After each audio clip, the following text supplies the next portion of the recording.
when we got started in the business, basically we built a network for convenience and security to protect your own security, so that your employees aren't getting access to data that they shouldn't be getting access to, that you have a firewall and antivirus, and that you're protecting the network from that area. Never before did I ever imagine the laws were going to evolve, and also now you're now responsible for every data that's on for your clients, plus not just what's sitting on your network, but what you have access to. So for example, if you have access to like Bank of America or Wells Fargo, it doesn't matter that data's you're accessing it via the internet or direct connect, you're still, a hacker can still get to that via your access codes. So this is where the paradigm has switched over.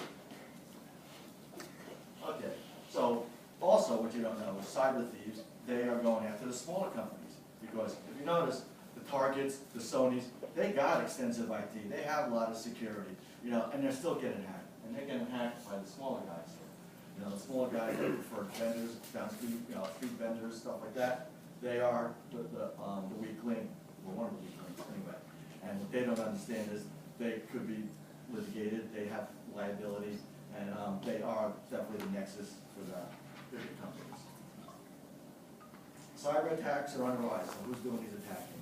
You got nation states that are doing hacking, they're going after the government, the IRS, stuff like that. Groups and individuals are targeting all institutions, financial service agencies, utilities, consumers.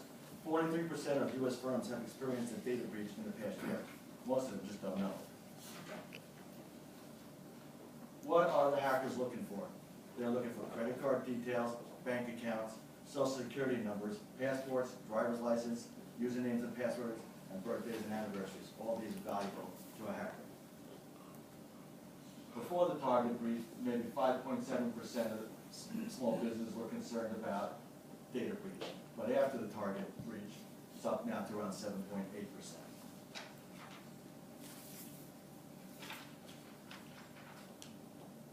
Some of the key steps companies have taken to help secure. They recognize for a stronger cyber defense posture. They've allocated resources to preventing, detecting, and resolving data breaches. Developed operations and compliance procedures. There's so many businesses that don't have a clue on how to set up policies and procedures. I have a client that we were getting there, we were fixing their Active Directory, and they had all these users with live passwords and who's still enabled that have long left the company.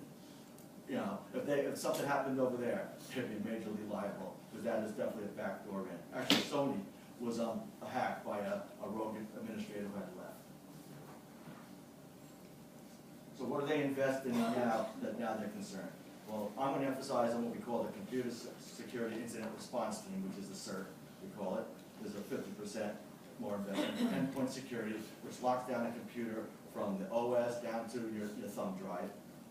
Intrusion detection and prevention, and encryption. Encryption is one of the things, especially for the small guys, the small businesses, who like to bring all their data on their laptops and take it around. If you ever thought about it, your laptop ever got missing or stolen, you might be liable. So these are things that companies got to take into account now. What constitutes an incident? A report of a physical or a criminal act. Obviously, if someone breaks in, they steal it, you report it. Then they're suspicious that the device is acting funny, and you see weird things popping up that potentially could be a breach. You guys heard of the ransomware? All of a sudden you find out you got to pay $1,000 to get your data back because you didn't realize it, but someone encrypted your data while you've been working or sleeping, and now you got to pay to get it back because you didn't have a backup.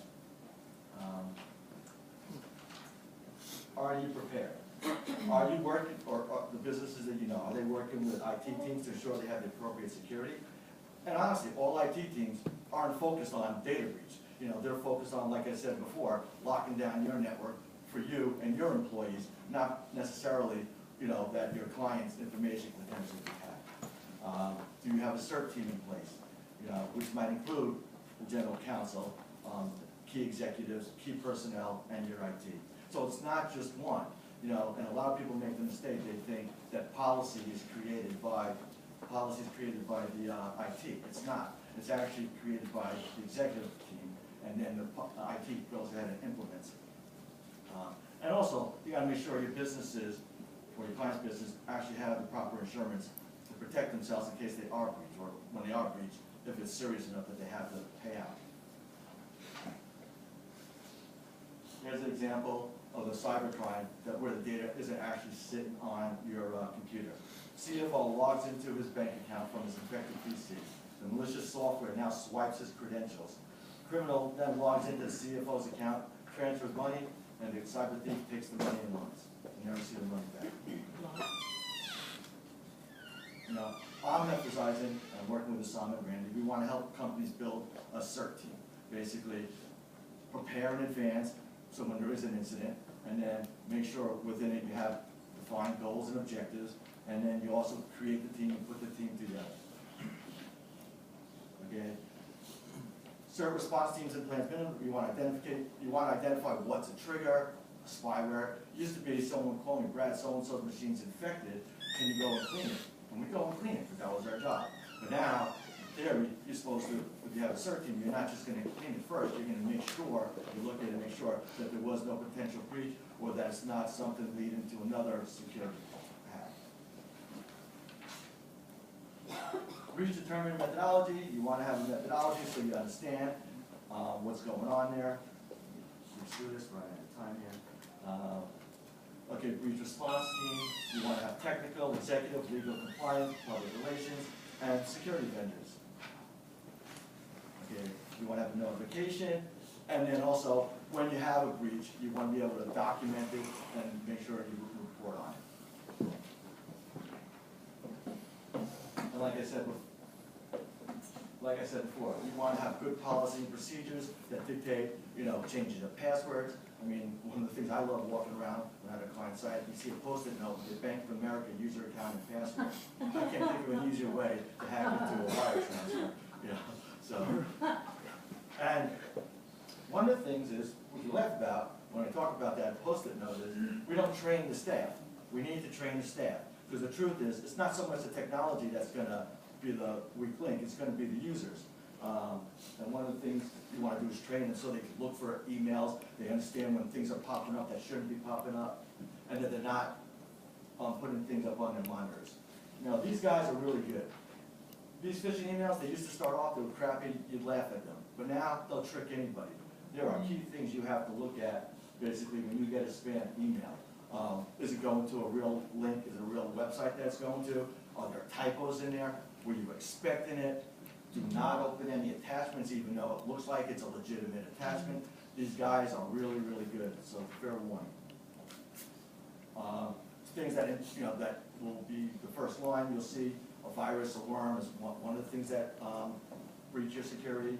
Spam, and obviously, as I was saying, the phishing attacks, and you can see the percentage, 61% viruses, 56% spam, and 35% phishing attacks.